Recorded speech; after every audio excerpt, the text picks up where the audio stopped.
स्वागत है आप सबका मेरे चैनल सुनो कहानी में। तो हम पढ़ रहे थे days at the Morisaki bookshop by Satoshi Yagisawa. तो पार्ट हमने 1 ख़त्म कर लिया है। आज आज से पार्ट 2 शुरू होगा। ये जो बुक है वो 2 भागों में बटी हुई है। तो पार्ट 1 में चैप्टर्स थे 8 तक और पार्ट 2 में इसके आगे के चैप्टर्स होंगे, जैसे फर्स्ट, सेकंड, थर्ड। अब देखते हैं कहाँ तक होगा। मोमोको returns, first chapter. Takako, it's been so long, I feel like I have been away for 100 years. That's how my aunt Momoko greeted me when she saw me in front of the Morisaki bookshop. She let out a loud laugh. She had a voice that carried, and you could hear it reverberating down the little street of bookstores. It was true, she had come back.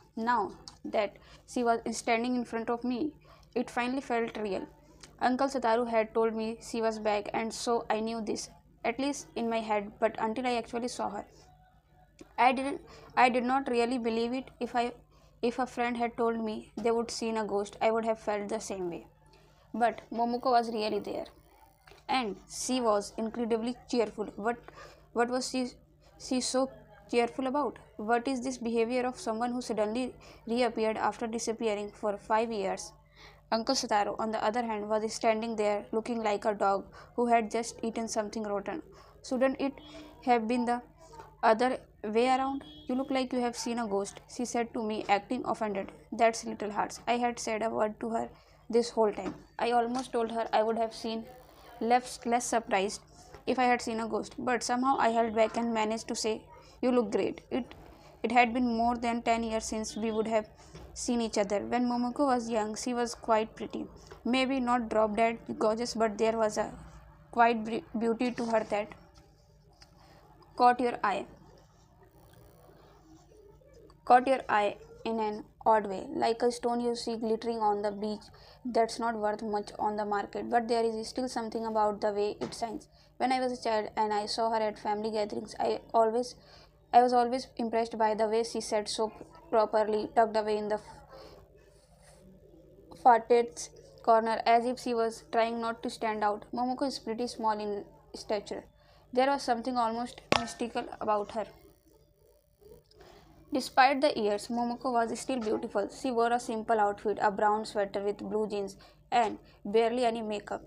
And yet, with her perfect posture, her expressive face, and her brisk way of talking, she still seemed young rather than getting older. She looked more like she had anything that was unnecessary. In any case, this woman, who was bursting with energy, did not look at like someone who had run off and suddenly come home. My uncle, on the other hand, with his hunched posture, shabby clothes, and messy hair, was looking awfully odd.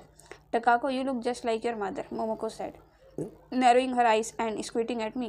"At your grandfather's funeral, you were in high school. It seems like that was just yesterday." And that's how my uncle Satoru, my aunt Momoko, and I were all reunited on a bright and clear autumn evening in front of the Morisaki bookshop. Chapter first ख़त्म हो गया है। चलते हैं से chapter second पढ़ने में। She's back. 2 days earlier, my uncle had called. He sounded agitated. It had really been a year and a half since I had left the Morisaki bookshop. After my long vacation there had ended, I started working at a small design firm. 3 months ago, they had promoted me from part-time to full-time, which meant that my days were slightly busier. So it had been about a couple of months since I had stopped by for a visit. So when my uncle called me, I had amused. He was just going to ask me to come see him, but hearing how upset he sounded, I knew something big had happened. On the phone, my uncle described the situation in so much detail that I started to get impatient. To briefly summarize our 2-hour conversation, this is what happened. On that particular day, my uncle had been working in his shop in Jimbachu from the morning to the evening, as usual. At lunch, he had sold some rare volumes of Ogai Mori and Sakun Osaka Oda, a pretty good haul for the day. So he was in a particularly good mood at the start of the evening. He was whistling as he closed up the shop when he heard someone quietly open the front door and come inside. He thought, Oh no, a customer at this hour? But he had his back to the door and was focused on closing for the day. The customer did not seem to be coming any further inside. They were just standing there in front of the door, almost like they were holding their breath. How how odd. My uncle started to get suspicious and turned around. Then he then he heard the customer muttered something. Hearing that voice was such a shock that my uncle said it felt like getting hit over the head 10,000 times. At first, he thought he must be wrong, but he knew there was no way that could be true. It was impossible for him to be not to recognize that voice as simple recognize that voice as impossible as squeezing 100 people into the Morisaki bookshop. While my uncle was still frozen with his back to her, unable to move, the customer repeated what she had said a little more clearly. Sataru. He took a deep breath and turned at last to see the owner of that voice. Suddenly, the familiar interior of the store receded into the distance, and therein, focused in the center of his field of view, was a single figure, his wife, who had left him 5 years earlier without so much as a word. Until this moment, he could not look away from her. He felt like he was dreaming. He had he would had dreams like this hundred of the times before, but in those dreams his wife had never felt this real. It was definitely Momoko standing there looking almost exactly the way she did before she left. After a long silence, Momoko quietly smiled and said, I am home. She said it exactly as if she had just come back from a short walk. Her only luggage was a little bag she held in one hand. My uncle stared at her for a long time before he finally replied, Welcome back. Without saying anything more, Momoko went up quietly to the room on the second floor. She had been living on the second floor of the bookshop ever since. Wait. Wait a second. I had been listening patiently on the phone, but at this point he had gone past the limits of my endurance. What? What all this? I'm home. Welcome back. What do you mean she moved in? It sounds like a ghost story, but it's all true, Takako. My uncle replied honestly. If that's true, then you are both weird. Why did Momoko suddenly come back? And why did you just welcome her in without getting upset? I don't understand it myself, my uncle said, sounding be- bewildered. He seemed deeply affected by what he had told me, but it happened so naturally. It was now too flabbergasted, flabbergasted to speak. Granted, my uncle was a pretty unusual person, but the way they both were acting flew in the face of common sense. And after that, did she happen to tell you anything more? I asked him in all seriousness. My uncle replied nonchalantly, Yeah, I don't know, it's kind of hard to ask about it. Well, in that case, why don't you take her back to the house in Kunidachi and ask her about it the right way? She does not like it there. She says it's hard to relax. She likes it better on the second floor of the shop. Listen, Takako. I didn't have the slightest idea how women's emotions work. Why do you think she come back? I could hear how perplexed he was at the other side end of the receiver, but I replied coldly. How should I know? She is your wife. Shouldn't you know her better than anyone else? I thought I knew her better than anyone else. But now everything is screwed up. I'm groping around in the dark. You are a girl. There is got to be some kind of mutual understanding you share as women, right? We have the same gender, but I think we might be entirely different species. I said my uncle was quiet for a long time, then he just said, But Takako, do you think she's going to leave again? Hearing the urgency in my uncle's voice made me change my mind a teeny bit. I could still see how sad and lonely he would look from behind as he walked wearily up the road that night. I asked him about Momoko. He still loved her, no matter what, and he was still in pain.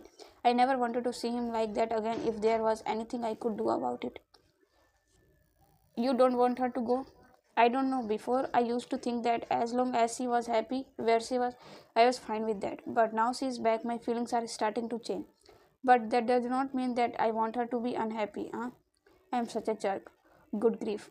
We were not going to make any progress this way. I gave up and asked him, So, what do you want to ask me?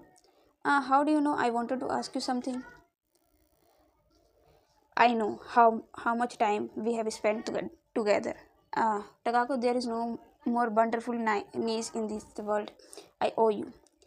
It was mostly what I expected, but my uncle wanted me to find out what Momoko was really thinking. Why had she come back now, and what did she plan to do next? He said that 5 years ago she had left behind a two-line note. I'm fine, please don't look for me. She did not really take any bags with her. Since uh, she did not really take any bags with her, since he had not noticed any signs or advance warning that this was going to happen. He had no idea what was going to happen now. He had mixed feeling about it, but after a lot of worrying, he ended up following the instruction in her note and did not look for her. He said he never even put in a missing persons report to the police. We were never blessed with the children of our own, he said, and she looked like she took a liking to you, Takako. That's why I think you are the one she will talk to, he added. Thanks in advance. At the end, before he hung up, Aunt Momoko had taken a liking to me. Even though we would barely ever talked, it seemed pretty doubtful. People tend to find it embarrassing when an outsider intrudes on their marital problems, but after hearing him pleading with me, there was no way I could turn down my uncle. After all, I owed him everything.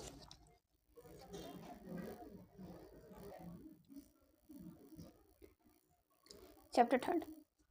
Let's go inside, Momoko said. We have got a lot to talk about.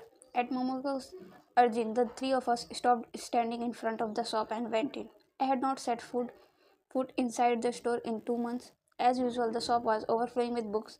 When you walked, the wooden floorboards cracked beneath your feet. Dust drifted back and forth in the soft light of the setting sun streaming through the window. I took a deep breath and filled my lungs with the familiar scent. I remember the first time I walked into the shop, how my uncle laughed with embarrassment when I winced and said, "It smells musty." Strange that how I loved that musty scent of old books so much I could not get enough of it. The three of us gathered around the counter, eating sweet taika, taiyaki cakes. I had picked them up on the way as a little gift twice while we were eating.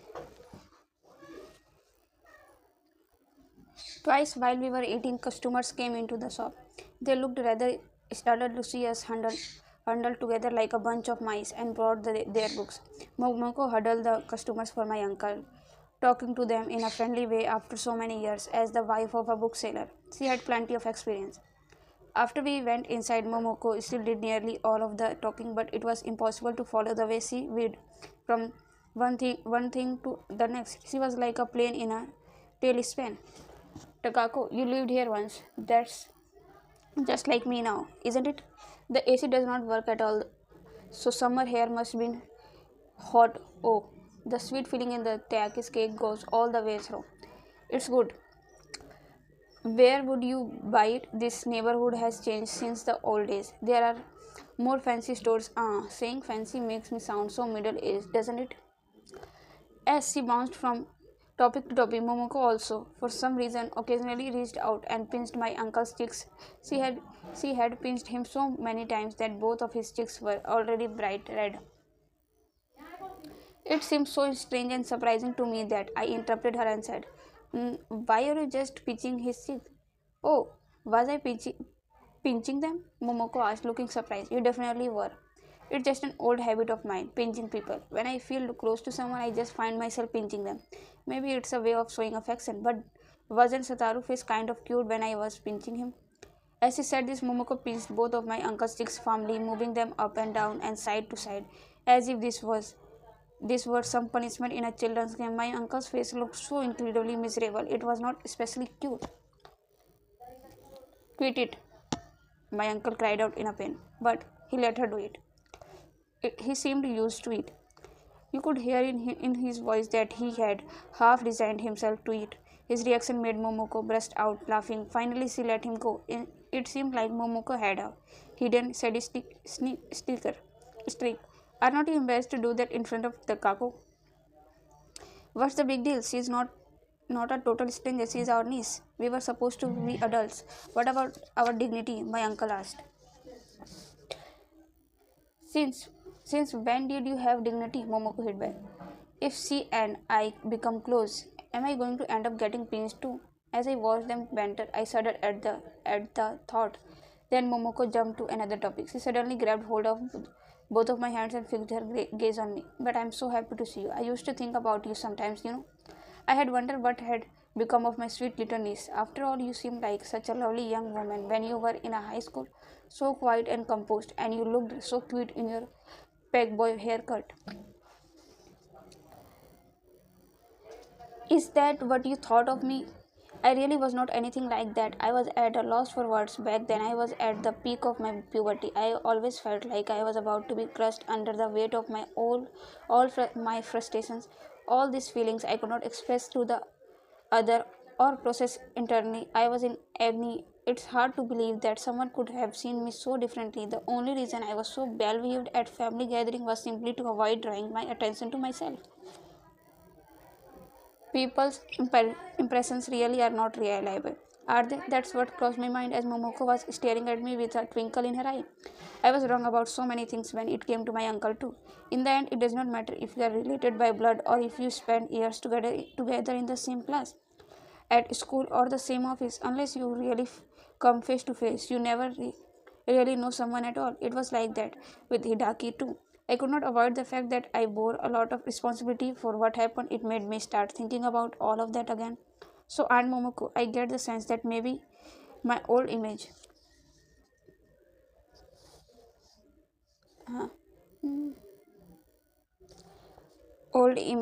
of you was pretty far off too. I counted with a touch of irony, but Momoko gave a hairy laugh as if she did not mind at all.